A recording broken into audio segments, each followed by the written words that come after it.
Welcome back. This time we're talking about the Blair Witch Project, which scared audiences for the first time way back in 1999. Now the new sequel, Blair Witch, comes out this weekend, so I thought this would be a good time to go back and rewatch a film that honestly scared me quite a bit when I saw it in theaters in '99.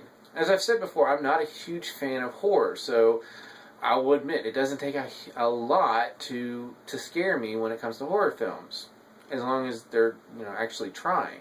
And the Blair Witch Project had a lot going for it. First of all, it was one of the first mainstream, wide-released found footage films. So in a way, it was quite unique for its time. Additionally, it had one of the most successful viral marketing campaigns on the internet to date at that point, and still I would say has one of the best viral marketing campaigns ever for a movie. This was a small budget, low budget, independent film made for I think like 30 grand, ultimately made over $200 million. But as we all know, a good marketing campaign and a bunch of bank at the box office doesn't mean the movie's actually good. If so, the Transformers movies would be great. They're not. So with a new movie coming out, and it's actually a horror film that I'm interested in because of its connection to the Blair Witch Project, I thought it was a good time to sit down and rewatch the original movie. I honestly have not seen it since I saw it in theaters back in '99. I've seen it once and that was it until tonight. And yes, I saw it in the dark. I figured that would be the best way to get to maximize the scary potential out of this. And even though I pretty much remember what happened once the movie got going, I pretty much remembered the beats of the story and what ultimately was going to happen, I really have to say this movie holds up quite well even after 17 years and countless parodies. And that really can be chalked up to two things. First, the Blair Witch Project does what good found footage films are supposed to do. It feels real. And I don't mean like what they were trying to do back in '99 where they were trying to make everyone believe that it was actually real. But a found footage film should add a sense of realism to what's going on because it's these characters that are actually filming the action. So there's no cameraman, there's no production staff around them as far as what it looks like in the movie. And even after countless found footage films, most of them not really good to be honest, I will say this again holds up very well. Now the other thing that this film has going for it is three really strong performances by three actors who at the time were pretty much unknown, and that was the whole point, so they could pretend to be these actual people. But with varying degrees, they've gone on to have decent success in their careers. But all three just give really great performances in this movie, and that's why it feels so real. And there's just an immediacy to it, to the action, and to the craziness that's going on in this movie.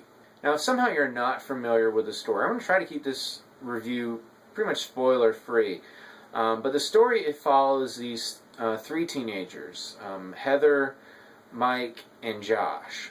And Heather is trying to put together this documentary on this legend surrounding the Blair Witch, which is a supernatural force that has haunted these woods outside this town, and has been connected to a number of other incidences, including this kid that went missing back in the 1800s, as well as this guy in the early 1900s that apparently killed a bunch of children.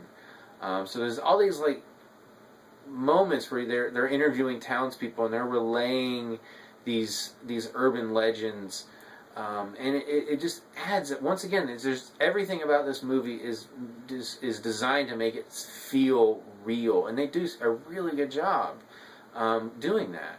So anyway, these three teenagers, they go out into the woods to film segments around some of the landmarks that these events supposedly happened. And again, I don't want to spoil anything, but eventually they get lost and some really creepy things start happening. And this is a very low-budget movie. I don't think there's any actual special effects, and that's one of the reasons why it works so well. Again, building that realism, because everything that happens in this movie, to more or less a degree, could actually happen to people being lost in the woods. And it really pulls out the Jaws factor in that the scariest moments are when you can't see anything because it's dark, or because they're hearing things that are beyond their line of sight. And there's this sense of dread that just builds, and it's just this arc. Things are pretty good, and then it slowly builds, and then as the movie gets closer to its end, it ramps up, and there's just a great arc of just tension that they're able to build in this movie. So, as a non-fan of horror films, I will say The Blair Witch Project is a movie that I really enjoyed back in 1999, and a movie that I actually pretty well enjoyed just about as much 17 years later. So if you're looking for a good found footage horror film that's not very long, it's like an hour and 20 minutes, even taking away the marketing campaign and the build-up that was trying to make everyone believe that it's real. We know it's not real now. We know they're actors. We've seen them in other things. But even taking that away, the film holds up a lot better than honestly I thought it would. So if you're looking for something like that, definitely something that's probably worth checking out, especially if you're interested in seeing the new movie that's coming out this weekend. I'm hoping to have a review up for that soon. So until then, have you seen the original Blair Witch Project? What did you think of it? Have you seen it recently? Do you think it holds up? As always, you can subscribe to my channel, check out some other reviews, and until next time, I'll see you at the movies.